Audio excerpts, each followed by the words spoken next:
begin with our Sunday worship. Of course, this is our first day worship marathon. Ayan. And so, we pray to the Lord that He sustains us for the whole day as we seek His presence sa ating pong buhay. Hiling ko po si Elder Galo po na tayo sa panalangin sa mga ngayon. Ama naming Diyos na mga pangyarihan sa lahat, pinupuri ka namin at pinasasalamatan sa araw na ito na pinagkaloob sa amin. Ama, una sa lahat, hinihiling po namin ang iyong pagpapatawad sa lahat ng aming mga pagkukulang. Gawin mo kaming karapat-dapat, O Diyos, sa paglapit namin sa iyo sa araw na ito. At hinihiling po namin, O Diyos, ang iyong banal na presensya, ang iyong banal na Espiritu, Panginoon, ang siyang pumunong sa lugar na ito, maglangis sa lahat ng itatayo mo sa aming harapan.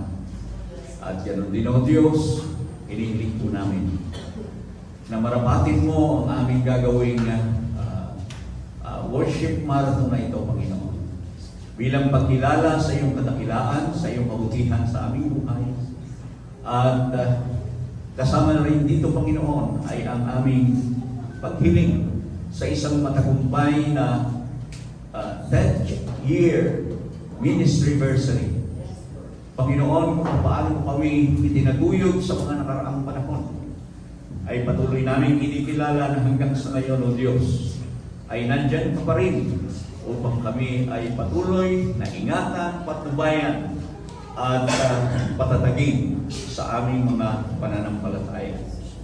O Diyos, tinataas din po namin sa iyo ang aming mga kapatid na ngayon ay wala pa sa lugar na ito. Ingatan mo sila, Ama.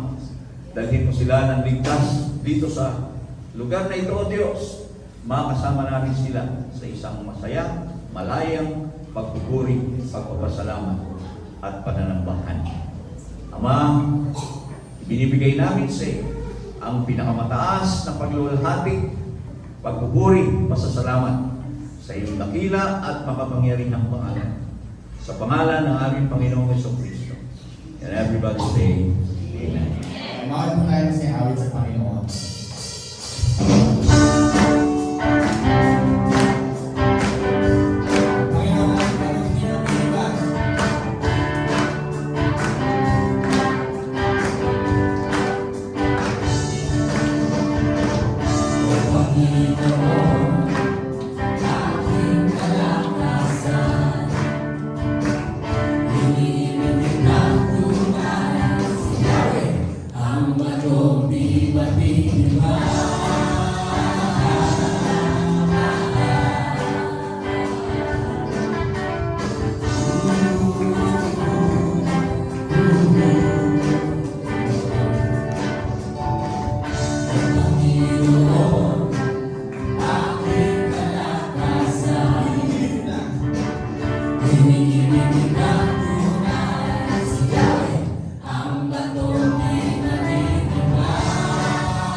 Hallelujah. Tunay na tayo ay may responsibilidad na maging kalakasan ng ating mga kapatid na nangihinga. Amen?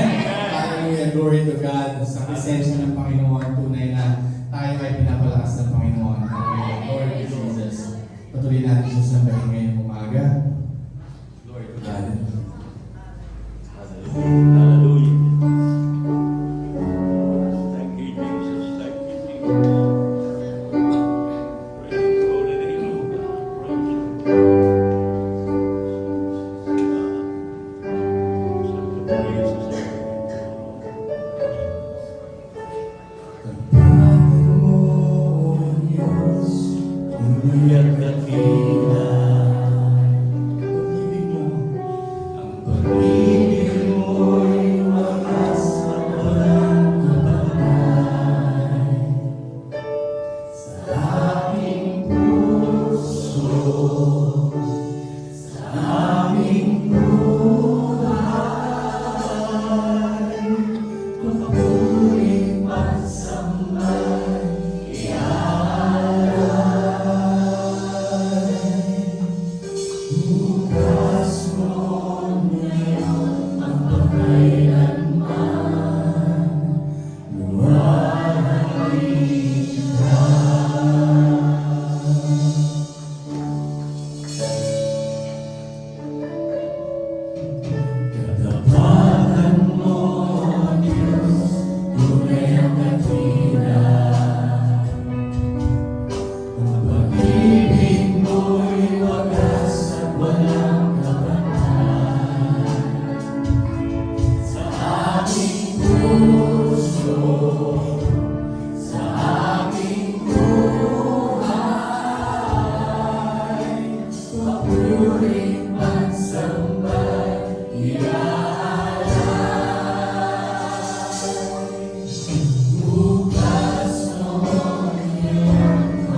how good the Lord is. Amen? Sa ating pong kalusugan, sa ating pong mga pangailangan, amen? Sa lahat ng ating mga pinagdadaanan sa ating buhay, ay talagang nakita na natin kung gaano kabuti ang ating Diyos sa ating mga buhay. At totoo nga tuwing tayo ay umaawit ng mga patuloy sa mga awit sa ating Panginoon ay kumbaga yung mga lyrics ng awit, yun talaga yung sarili natin testimony. Amen? So parang inaawit lang natin ito sa ating Panginoon sa bawat pagkakataon. Muli, good morning mga kapatid. It is May 4. Okay ba? And we are 21 days away sa ating pong 10th ministry anniversary. And if we try to think about it, lalo na po yung doon sa mga kasama natin simula nung nagsimula tayo, parang ang bilis nung panahon. Amen? Parang kailan lang tayo ay dinala ng Panginoon sa Mandaluyong. Tapos, pag Mandaluyong, tayo ay pumunta sa Pink House. At ngayon, tayo naman ay pinagkalooban na ng ating Panginoon ng sarili natin na bahay sa bahay. Our very own. Amen? So, tulad po ng mga nagsisimula sa buhay, ayan, diba, yung mga sa start, lalo na dun sa mga bagong kasal. Ayan, isa sa, kumbaga, pagkakataon na nagiging highlight ng buhay ng asawa kapag nakalipat na po sa kanilang sariling tahanan. Amen? It's one thing na makalipat ka dun sa tahanan kasi yung ba, kunyari, nakikigising kayo, tapos umupa muna kayo, diba? So, sarili nyo rin naman yun. Pero yung nakapagpundar na kayo ng sarili ninyo, iba yung feeling, mga kapatid. Amen? And just the same, ganoon din po tayo bilang isang church family, tayo ay nakalipat na sa ating sariling tahanan. Amen? And we look forward pag nakumpleto na po natin ating second floor and all the other projects here, mga kapatid, we look forward na hindi lang tuwing linggo bukas yung ating iglesia. Amen? So kung mabibigyan tayo ng pagkakataon ng Panginoon na palaguin ang ating ministeryo, hindi po pwedeng tuwing Sunday lang po bukas sa iglesia. Amen? So yung lahat po sa atin na nais gumawa sa ating Panginoon. So ngayon pa lang po, ay in-encourage ko na kayo. Kasi pwede po tayo mag-volunteer para po sa gawain ng Panginoon. Hindi po kailangan na magaling kayo magsalita sa harapan, hindi kayo kailangan magaling kumanta, hindi kayo kailangan magaling na sumayaw. Ang kailangan lang po ay gusto niyo gumawa para sa ating Panginoon. And if we start opening our church, Monday to Sunday, I'm sure na marami pa pong mga tao ang makakakilala sa ating Panginoon. Ang gagawin nyo lang, mag-invite, mag-invite. Pag in-invite nyo po ngayon, tumawag invite mo rin. Ulit-ulit lang tayo mga kapatid. Hanggang saan i-invite natin, oo pa din yan sa araw. Amen? Muli ng Panginoon, hallelujah, tayo po ay manalangin. Sumandali para sa ating ginawang pagbibigay. Panginoon, purihin ka sa kabutihan mo sa bawat isa sa amin. We thank you for your faithfulness. Salamat, Panginoon, ay sa lahat ng pagkakataon. Sa aming mga buhay, ikaw po ay tapat at sapat sa bawat isa sa amin. Tinatas po namin sa inyo ang lahat ng mga naligong na handog ka po sa umagang ito. At hinihiling namin, Panginoon, patuloy po po itong basbasan na magamit po namin ito ng mahigit para po marami pang tao ang makakilala, makarinig sa iyong salita. Hallelujah. Lord, ang lahat po ng aming tinatungkilig ay wala kung wala ka sa aming buhay. Tuloy po hinihiling namin na samahan mo bawat isa sa amin sa lahat ng tinatungkilig namin itong Panginoon. Ikaw lamang po ang mahayag sa aming mga buhay. Salamat, Panginoon. Sa iyong papurit at salamat ng umagang ito. In Jesus' name we pray. Amen. And we ready ourselves sa umagang ito for the month of May. We are still in the goal, which is go. And we go because God chose us. Amen. Tanggapin po natin ang mga gawa natin. Panginoon, si Brother Tom. buksan niyo po ang inyong mga Biblia sa aklat po ng Matthew chapter 22, verse 1 hanggang 14. Babasahin ko po sa Tagalog. At sumagot si Jesus at muling pinagsalitaan sila sa mga talinghaga na sinasabi, tulad ng kaharian ng langit sa isang hari na naghanda ng piging ng kasalan ng kanyang anak na lalaki. At sinugo niya ang kanyang mga alipin upang tawagin ang mga inanayaan sa piging ng kasalan. At sila'y ayaw magsigalo. Muling nagsugo siya sa ibang mga alipin na sinasabi, sabihin ninyo sa mga inaanyayahan, narito, inihanda ko na ang aking piging. Pinatay ko na ang aking mga baka at mga hayop na matataba. At ang lahat ng mga bagay ay nahahanda na. Magsiparito kayo sa piging ng kasalan. Datapwat hindi nila pinansin at sila ay nagsiyaon sa kanilang lakad, ang isa'y sa kanyang sariling bubig, ang isa'y sa kanyang mga kalakal. At hinawakan ng mga iba ang kanyang mga alipin, at sila'y dinuwahagi at pinagpapatay. Datapwat ang hari ay nagalit at sinugo ang kanyang mga hukbo at pinuksa ang mga mamamatay taong yaon at sinunog ang kanilang bayan. Nang magkagayoy sinabi niya sa kanyang mga alipin, nahahanda ang kasalan, ngunit hindi karapat-dapat ang mga inanyayahan. Magsiparoon nga kayo sa mga liguang lansangan at anyayahan ninyo sa piging ng kasalan ang lahat niyong masusumpungan. At nagsilabas ang mga alipin niyaon sa mga lansangan at inilang tinipon ang lahat nilang nangasumpungan, masama at mabubuti, at napuno ng mga panahuhin ang kasalan. Datapwat pagpasok ng hari upang tingnan ang mga panahuhin, ay doon nakita niya ang isang tao na hindi nararamtan ng damit kasalan. At sinabi niya sa kanya, kaibigan, ano't pumasok ka rito na walang damit kasalan? At siya'y naumig.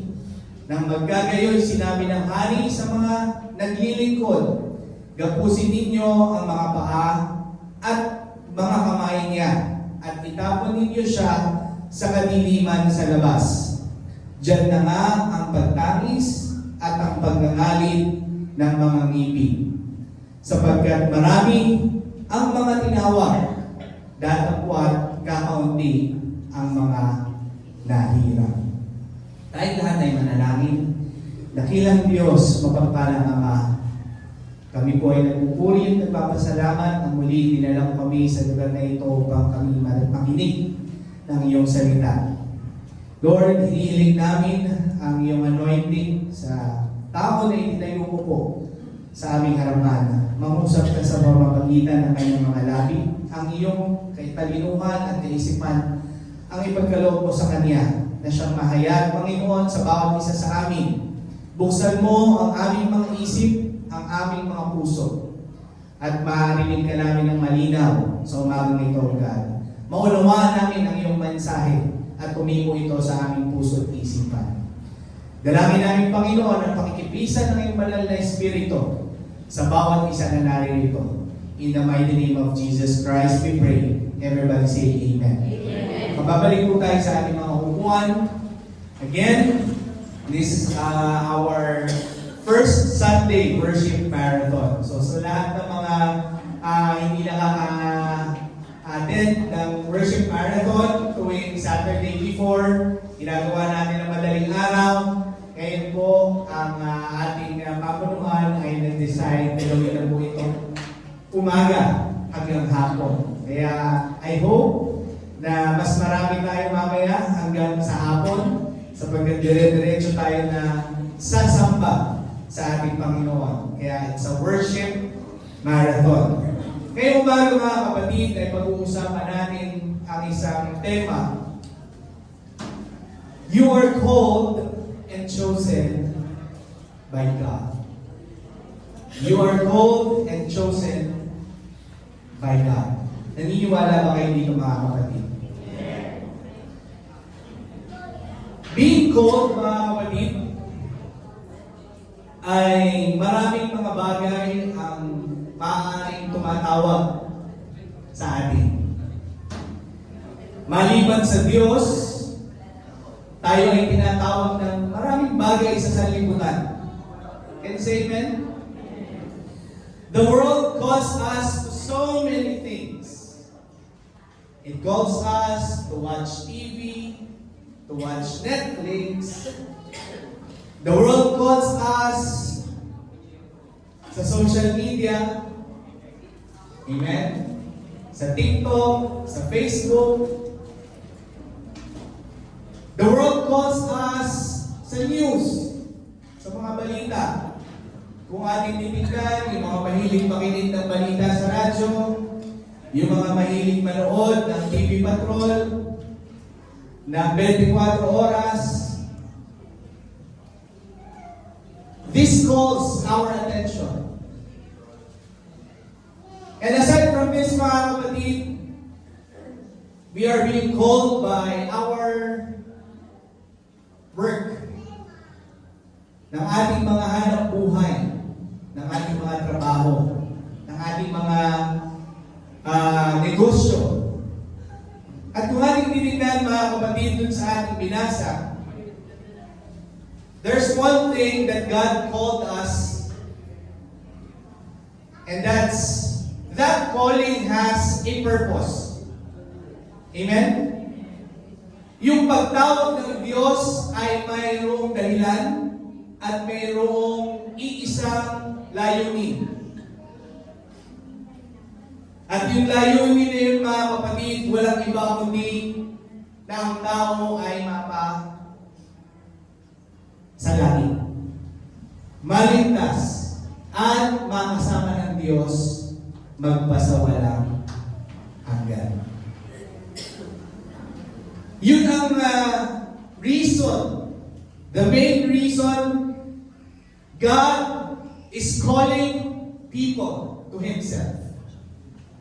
And that's the main reason, mga kapatid, kung bakit ang ating Diyos ay nagkatawang tao. For God so loved the world that He gave His only begotten Son, that whosoever believes in Him will not perish but have everlasting life. Ayaw talaga ng Diyos na ang tao ay mapahama. Ayaw ng Diyos na ang tao ay mapunta sa impyerno. Ayaw ng Diyos na tayong lahat ay hindi niya makasama. Ang desire ng Diyos kung bakit niya tayo tinatawag ay para tayo kasamahin niya magpasawalang hanggan. But dito sa ating binasa, sa isang parable, na ikinumpara ng Diyos ang kaharian ng langit sa isang piging, sa isang kasalan, na inihanda ng Diyos para sa kanyang anak. At kung titignan natin dun sa storya, mga kapatid, merong mga unang pinili o tinawag o inanyayahan para dun sa kanyang kasalan ng kanyang anak. Subalit ang mga tinawag na ito ay tinawag na hindi mga karapat-dapat. At ang sabi dito, merong mga tinawag, kung ating babasahin muling nagsugo siya sa ibang mga alipay at sinabi, sabihin ninyo, sa mga inanyayahan narito, inihanda ko na ang aking piling. Pinatay ko na ang mga baka at mga hayop, matataba at ang lahat ng mga bagay ay nahahanda na. Magsiparito kayo sa piling ng kasalan. Sa fire, datapwat, hindi nila pinansin. Kung ating tinignan, mga kapatid, ang unang pagpapakilala ng ating Panginoong Jesucristo talaga ay para sa bayan ng Israel. Ang ating Panginoong Jesucristo, nung siya ay nagkatawang tao, nagpakilala siyang Mesaya para sa bayan ng Israel. Subalit ang bayan ng Israel, hindi siya tinanggap. Hindi siya sinampalatayanan. Yung mga saserdote na nagtuturo ng mga law ni Moses, sila ng mga nakakaalam ng batas ni Moises, sila ng mga pinagbilinan, sila ang hindi tumanggap at nanampalataya sa ating Panginoong Jesucristo. And that is the description kung paano ang history ng mga Israelita nung ang ating Panginoong Jesucristo ay nagkatawang tao. Inihanda na ng Diyos ang lahat. Yung hain, inihanda na ng Diyos, prepare niya ng lahat para dun sa kasalan, para sa kanyang mga inanyayahan. At yun ay ang bayan ng Israel. Subalit hindi nila ito pinansin. Kaya ano nangyari? Sabi niya, datapwat hindi nila pinansin at sila ay nagsiyahon sa kanilang lakad at sila ay ang iba ay sa kanyang sariling bukid at ang iba ay sa kanyang sariling kalakal. At ang iba naman, hinawakan ng mga iba ang kanyang mga alipin at sila ay hinuwahagi at pinagpapatay. May kukumpara natin dito mga kapatid sa mga disciples ni Jesus Christ na kung saan ipinakikilala ng Diyos kung sino siya sa pamamagitan ng mga disipulo matapos na siya ay mamatay dun sa krus ng Kalbaryo. Subalit, maraming mga Hudyo ang hindi rin nanampalataya sa mga apostles. Maraming mga Hudyo ang hindi rin naniwala sa sinasabi ng mga disciples ng ating Panginoong Jesucristo. At ang iba, alam natin, yung mga disciples ay naging martir, pinahirapan.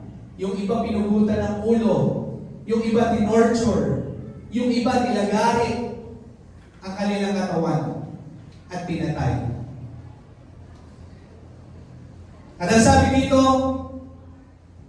nang maggagay yung sinabi sa kanya, at nalaman ito, datapwat ang hari ay nagalit at sinugo ang kanyang hukbo at pinuksa ang mamamatay taong iyon at sinunog ang kanilang bayan.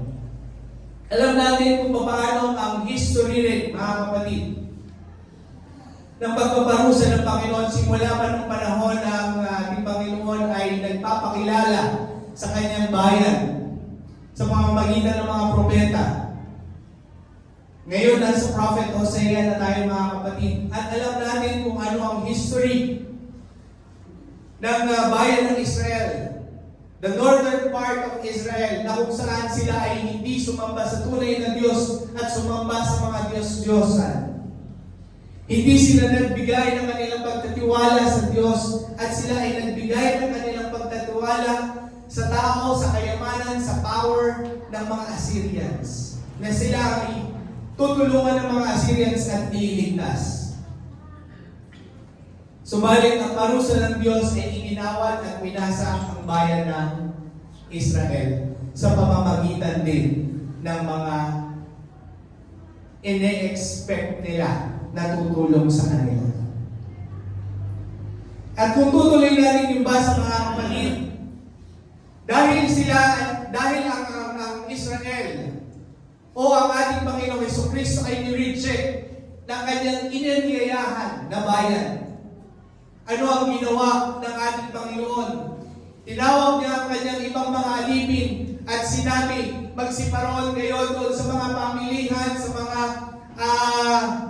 likuang lansangan at anyayahan yung lahat na makikita nyo doon sa piging na ipinaghanda ng Diyos para sa kanyang anak.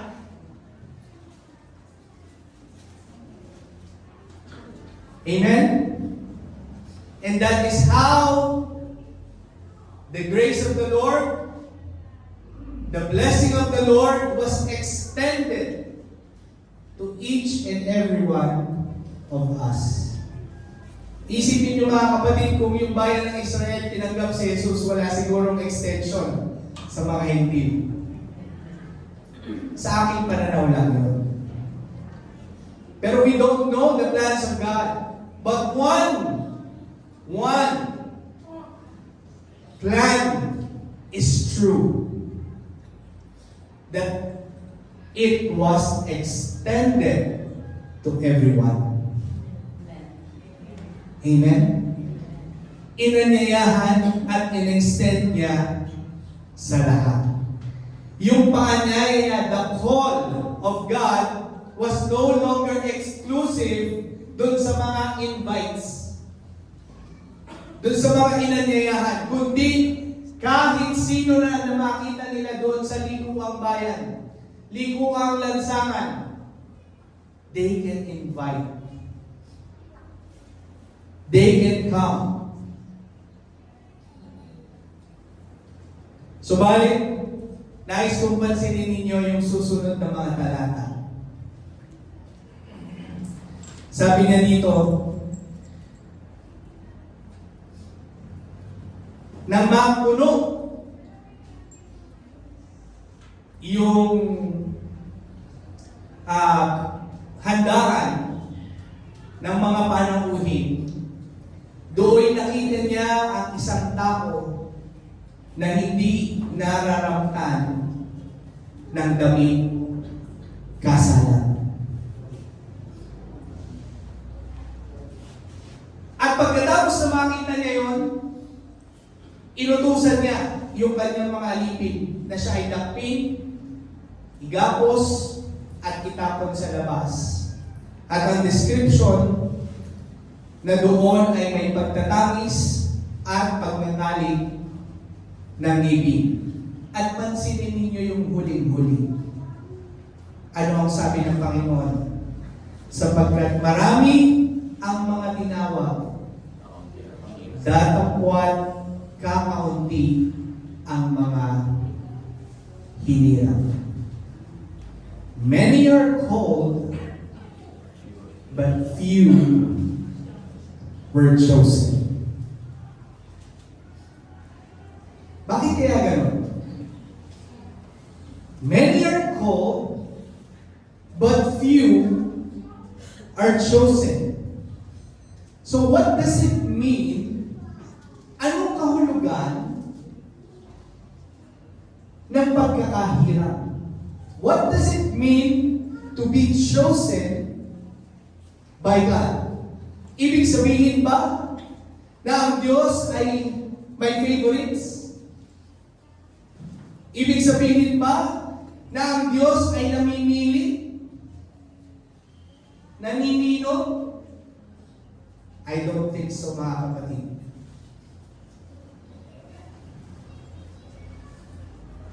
Kung ating titignan, mga kapatid,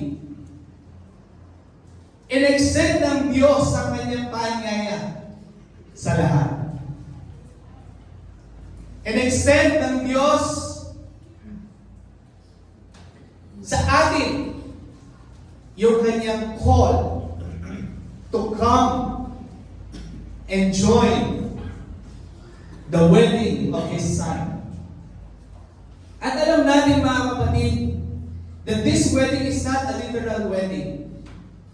At maraming mga talata ang nagsasabi na ang iglesia ang bride ng groom. And the groom is our Lord Jesus Christ. So ibig sabihin, mga kapatid, the church, everyone is called to be part of the church and to be part of the bride of the groom. Amen?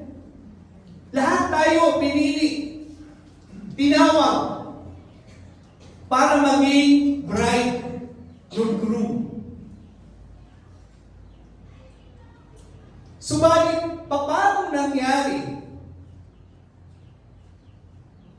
na sinabi dun sa huling part ng kanyang talata, many are called, but few are chosen.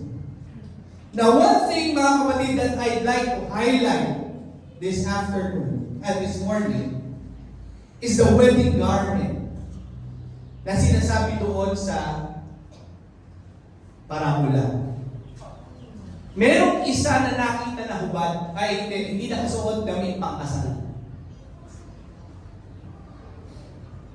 And how can we wear yung garment na damit pangkasal? Every one of you who accepted Jesus Christ as your Lord and Savior would agree that when you accepted the Lord as your Lord and Savior, you wore the garment for that wedding. You wore the wedding garment. Isinuot mo yung damit na pangkasal. At yung damit na pangkasal na yan, mga kapatid, ay yung iyong pananampalataya sa ginawa ng ating Panginoong Hesukristo. At isa sa pagpapatunay na ikaw ay nanampalataya, ikaw ay nagpapabautismo sa pangalan ng ating Panginoong Hesukristo. Sapagkat sinasabi ng talata, lahat na nangabautismuhan kay Kristo ay ibinihis si Kristo. And how can we face God with the wedding garment without the wedding garment? Without wearing it. Kaya kung makakarinig kayo, mga kapatid, na hindi kailangan ng bautismo sa pangalan ni Jesucristo, I will tell you, that is not true. Sapagkat sa pamamagitan ng bautismo sa pangalan ng ating Panginoong Jesucristo, nalilinis tayo sa ating mga kasalanan. Doon nagmumukha tayong karapat-dapat na nakasuot ng damit pangkasal. Kaya hindi po talaga kalooban ng Diyos na tayo ay mananampalataya nang sasabihin lang natin, Lord, I accept you to be my Lord and Savior, and now I'm born again. No, wala pong ganun sa Bible. Wala tayong mababasa na ganun itinuro ang Diyos. Kaya dito sa parabolang ito, mga kapatid, napaka-importante na ikaw ay nakasuot ng wedding garment. Because if not, tatanungin ka bakit ka nandito? Wala kang suot na wedding garment. Ano yung wedding garment na yun? Yun ay ang iyong pananampalataya, accepting Jesus Christ as your Lord and Savior through baptism. Amen? At ano sabi? You are not wearing the wedding garment. Dadalhin ka sa labas. As many are called, but few are chosen. Now, hindi ako mag-dwell masyado doon sa calling ng Panginoon. What I will be dwelling this afternoon is for you to realize that you are chosen by God. And how does it mean, or what does it mean to be chosen by God?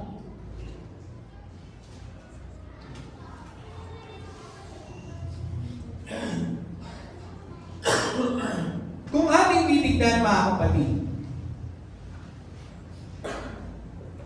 lahat tayo na naririto na tinawag ng Diyos, masasabi natin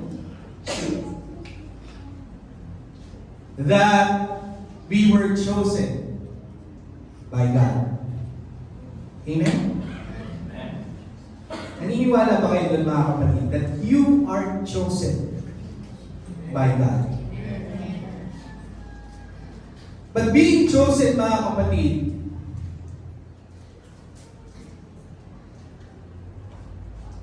hindi siya isang badge na magbibigay sa atin ng pride na tayo pinili. kundi being chosen by God, mga kapatid. Meron pong kaakibat na purpose and responsibility. Amen. Naniniwala kayo nun, mga kapatid? Kaya nga sinabi dun sa huli na many are called but few are chosen. Ibig sabihin, the chosen ones are there and responded to God That's good. based on God's calling. So, ibig sabihin, kung paano tayo naghahanda dun sa paanyaya ng Diyos, kung sino yung naghahanda, ibig sabihin, yun yung mga chosen ones. Lahat tayo tinawag, subalit the chosen ones are the people who responded to God's calling. Nakukuha niyo, mga kapatid? Being chosen by God depends on our response to God. Yung ating pagtugon doon sa paanyaya ng Diyos. Doon tayo nabibilang sa mga pinili. Nakuha ninyo? Hindi tayo mapipili kung hindi tayo tutugon. Pero tinatawag tayo. Nakukuha niyo ba, mga kapatid? So yung pagtugon natin, doon nakasalalay yung pagpili ng Diyos sa pagtugon natin. How we respond. At ang sabi ko nga, lahat ng tinawag may responsibilidad na magsuot ng wedding garment. Pupunta doon sa pili at ine-expect nung nag-invite na ikaw ay nakasuot ng wedding garment. At yung mga hindi nakasuot ng wedding garment, yun yung hindi naging maayos yung preparation ng pagtugon doon sa paanyaya. Nakukuha niyo ba? So, ibig sabihin, mga kapatid, meron tayong responsibilidad doon sa ating pagtugon sa Diyos. And one thing, mga kapatid, that when God called us and chose us, mga kapatid, one responsibility na ating pong kailangan gawin kung bakit tayo tinawag is for the purpose of discipleship. Doon sa Matthew 28, nung ang ating Panginoon ay nagbigay ng kanyang utos, yung utos na yun, mga kapatid, ay may kaakibat na purpose. And to make disciples. So, ibig sabihin, mga kapatid, yung ating pagtugon sa ating Panginoon sa pagpili ng Diyos, that being chosen by God means that you will be set apart for a purpose. Ibig sabihin, kumbaga, isinets aside ka o itinabi ka para sa isang layunin. At yung layunin na yun ay para maging disipulo or gumawa to make disciples of Christ. Amen? Sabi niya, go and make disciples of all nations. So, ibig sabihin, mga kapatid, yung purpose ng Panginoon sa pagkakapili sa atin, may kaakibat na purpose at may kaakibat na responsibility.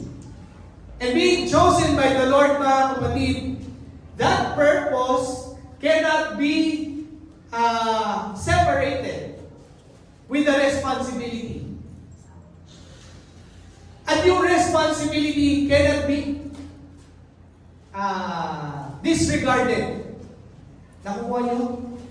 Hindi natin siya pwedeng alisin sa atin bilang mga sinet aside at pinili para dun sa purpose na yun. Meron talaga tayong responsibilidad. The responsibility is for us to witness, to testify, to share Jesus Christ to others. That's our responsibility.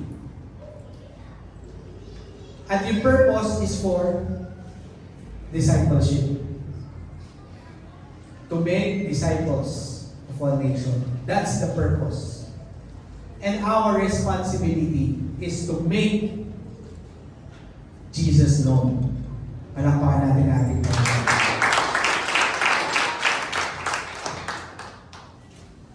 Open your Bible, the book of Ephesians chapter 5, verse 1 to 2.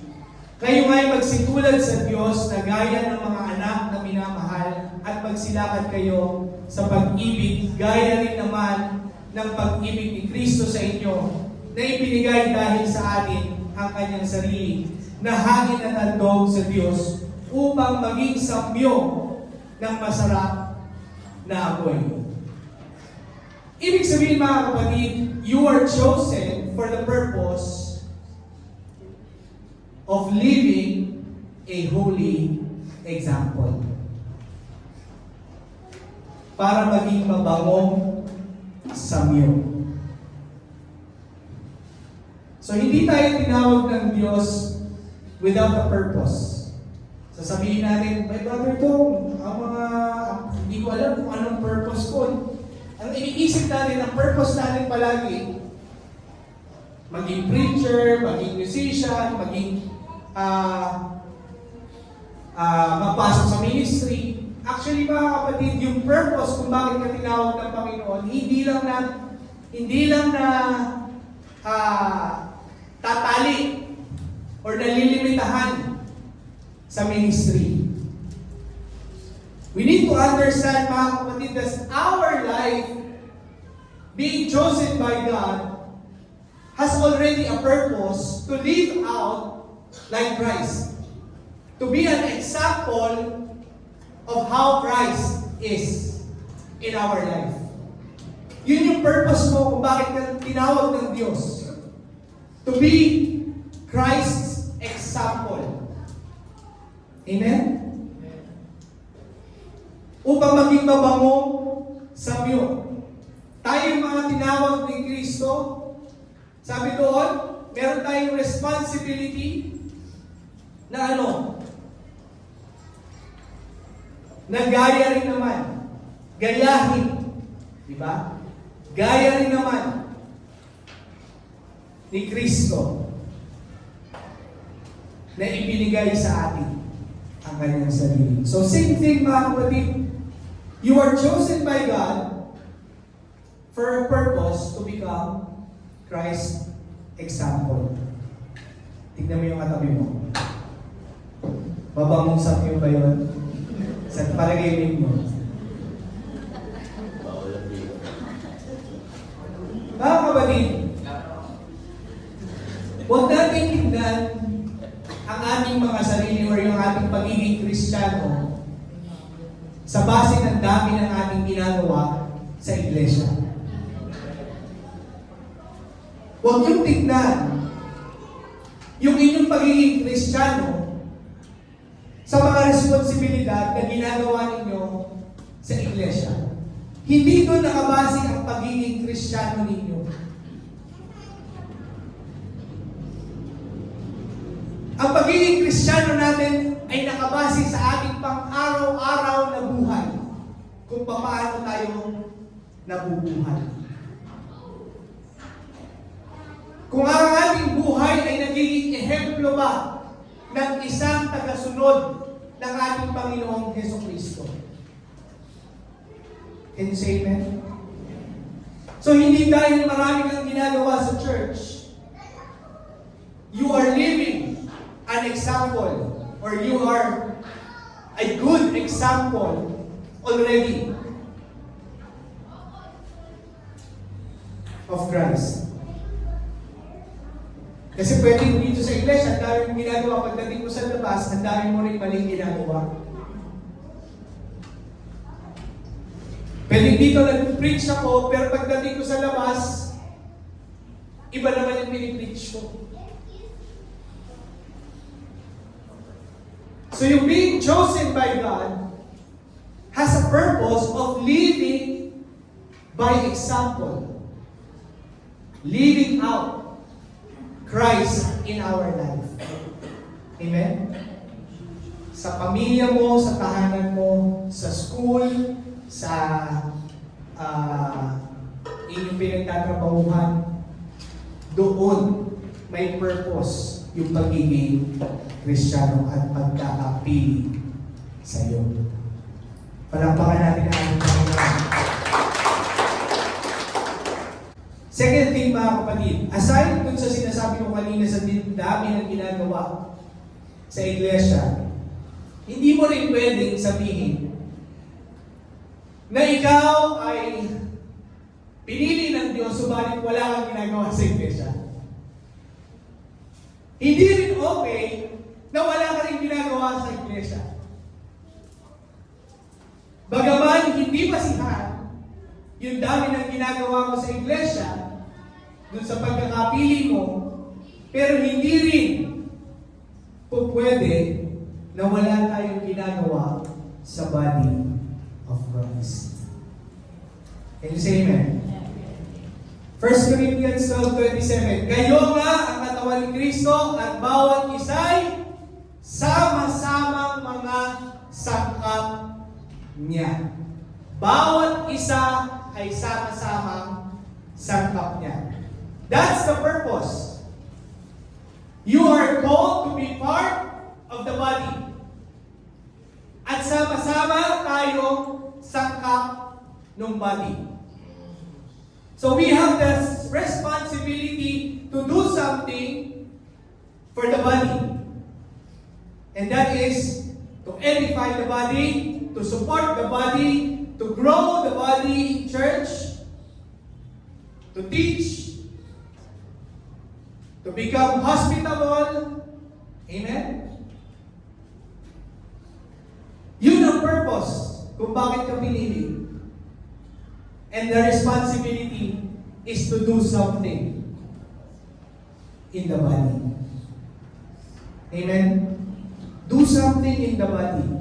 Kung bakit mga kapatid, minsan masyado tayo nakatuon sa ating mga sarili sapagkat wala tayong ginagawa para sa iba. Pero kapag ka ikaw ay busy sa paggawa ng maraming bagay para sa iba, nakakalimutan mo yung mga sarili mo pangangailangan. Ano ibig ko sabihin mga kapatid? The more that you extend love to others, the more that you will not look for love for yourself. Nakukuha niyo ba mga kapatid? The more that you help others, the more na hindi mo nakikita ng kailangan mo ng tulong. Kasi busy ka sa pagtingin sa mga bagay na kailangan ng iba kaysa sa sarili natin. And the body is like that, mga kapatid. Hindi self-serving ang body. Yung iglesia, mga kapatid, hindi po para sa ating mga sarili lamang. Sabi doon sa awit, di ba? Tayo'y nabubuhay, hindi para sa sarili lamang. So we are called and chosen by God not only for our own life, for our own self, kundi para sa iba. May purpose ka para sa iba. Mga kapatid, kapag hindi kayo ma-attend, merong mga iba na yung iyong pag-attend ang nagiging kalakasan niya.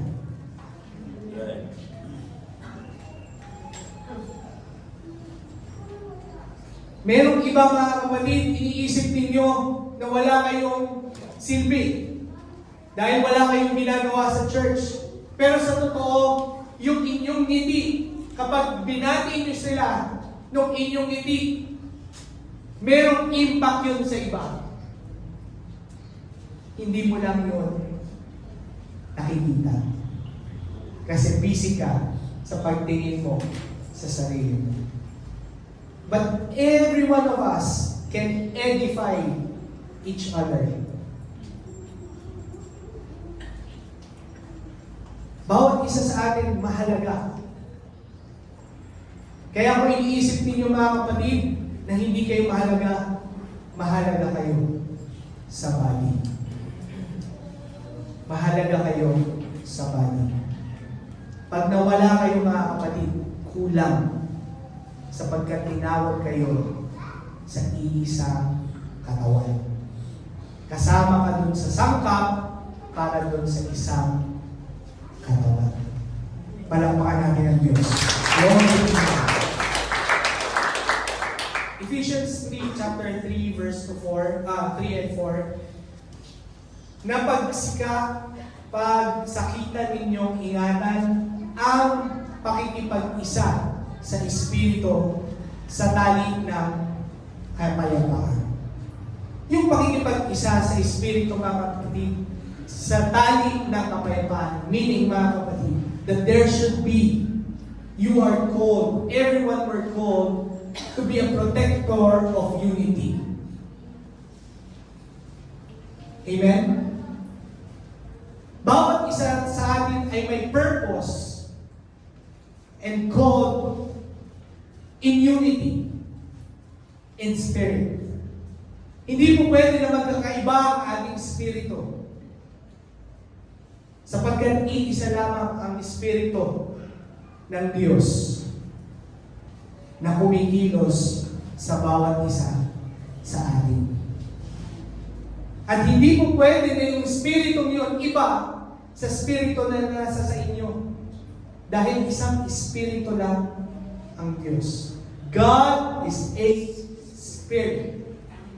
And he that worship Him must worship in spirit and in truth. And ang sabi dito, pagsakitan ninyong ingatan. Pagsakitan ninyong ingatan ang pakikipag-isa sa Espiritu sa tali ng kapayapaan. If there's no unity, there's no peace in the body.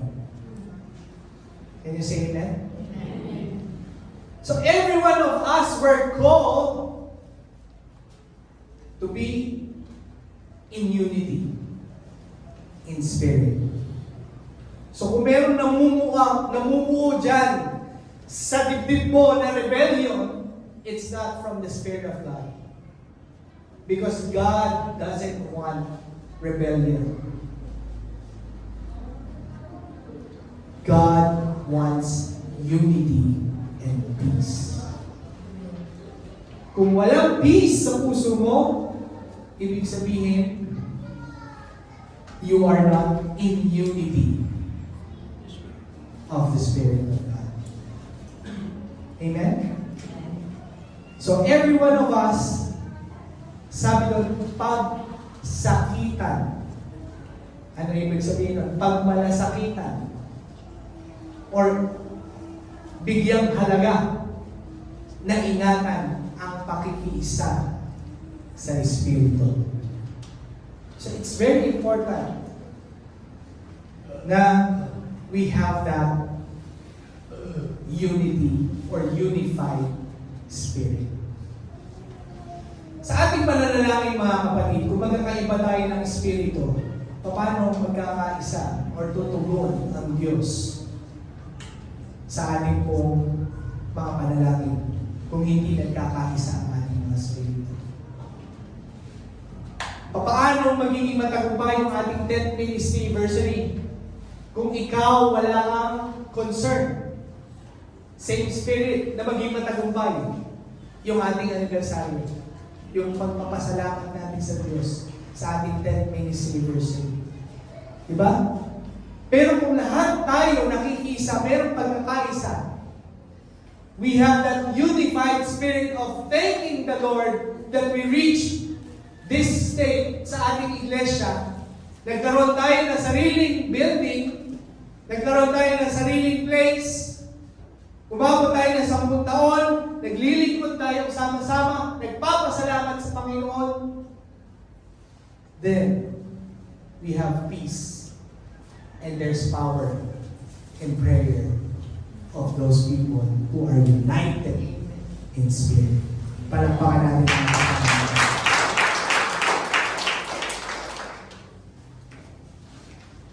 Conclusion, mga kapatid. Privilege and responsibility is inseparable. Sabi sa Luke chapter 12 verse 48, from everyone who has been given much, much will be demanded, or much is required. All who are chosen by God, raise your hand. Every one of us. If you're chosen, you are a carrier of light and a witness to this world. If you are chosen, you are a good steward of the truth. Ano ibig sabihin ng good steward of the truth? Hindi mo isasaalang-alang ang katotohanan ng salita ng Diyos for anything else. Kundi, binavalue mong maigi yung katotohanan ng salita ng Diyos more than anything else. Because you know that the truth of God will lead you to life. Amen? Meron tayong responsibilidad doon. If we are chosen by God, we should be good stewards of the truth. Mga mabubuting tagapangalaga ng katotohanan ng kanyang salita.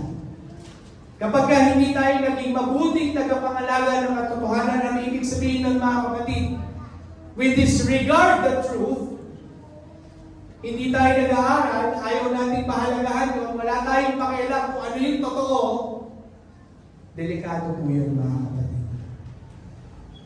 And God's purpose why you are chosen and to be good is to be good stewards of the truth. Amen? Hindi lang po yung pastor. Paano kung si pastor ang nagkamali? Hindi tayo nagbabantay. Hindi tayo nag-aaral. Kailangan pare-pareho tayo nagbabantay, nag-aaral, at nagpapangalaga ng katotohanan ng kanyang salita. Amen.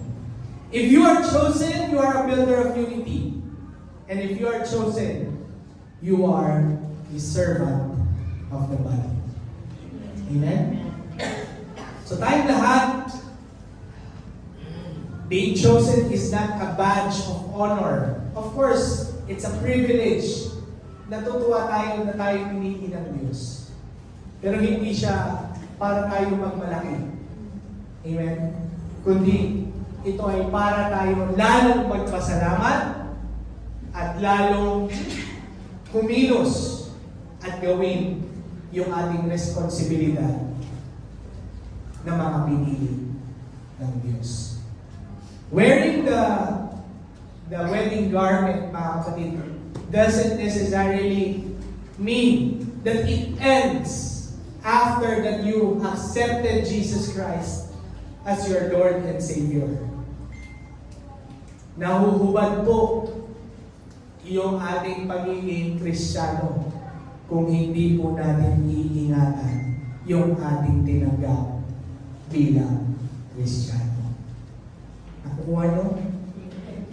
So, pagdating dun sa wedding day, kapag di tayo nakasuot ng ating wedding garment, ibig sabihin, we are not continuously walking and trying to walk according to God. There will be consequences. We all know that, mga kapatid. But one thing is true. The Lord is faithful and just to forgive us and cleanse us from all our iniquities. If we will come to Him and repent and walk with Him day by day. Tayong lahat na ito ngayon. Ang puso ko'y bulong sa'yo. Oh yes, Jesus. Lord, we are coming to your presence. We need you, Jesus. We need you, Lord. We need your Holy Spirit to strengthen us. Tuloy mo ang buhay ko'y maging banal mong tahanan, luklukan ng iyong wagas na pagsinta. Daluyan ang walang hanggan mga papuri pagsamba. Mahal ikaw, O Diyos, ngayon at kailanman. Ay natin manalangin. Dakilang Diyos, mapagpalang Ama. Sa aming pong harapan, ay narito ang pinagputol-putol na tinapay, takatas ng ubas, simbolo ng iyong katawan at ng iyong dugo na nabubog sa krus ng Kalbaryo. Lord, basbasan mo po ito, pakabanalin at maging biyaya sa bawat isa sa amin na tatanggap nito bilang pag-alala namin, Panginoon, sa iyo. In the mighty name of Jesus Christ, we pray. Amen. For I received from the Lord what I also delivered to you. That the Lord Jesus, on the night when He was betrayed, took bread, and when He had given thanks, He broke it and said, "This is my body, which is for you. Do this in remembrance of me." Kainin po natin ang tinapay. In the same way, also He took the cup, and after supper, saying, "This cup is the new covenant in my blood. Do this as often as you drink in remembrance of me." Praise the Lord! Hallelujah! Tunay na ikaw ay hindi nagkukulang, bagamat kami ay palaging nagkukulang sa iyo, Panginoon. Ikaw ay tapat, bagamat kami, Panginoon, minsan hindi. Maraming salamat, Panginoon, sa kabutihan mo, sa pag-ibig mo sa amin, Panginoon. Lord, sa umagang ito, kami po ay dumadalangin na ang iyong pagkakahirang sa amin, Panginoon, tulungan mo kami na magawa namin ang aming pong responsibilidad. You called us, O Lord, and chose us for a purpose. May we live according to your purpose, Lord, in our life. Ituro mo, Panginoon, at ilagay mo sa aming mga puso at isipan palagi ang purpose nito na aming pong narinig at natutunan sa umagang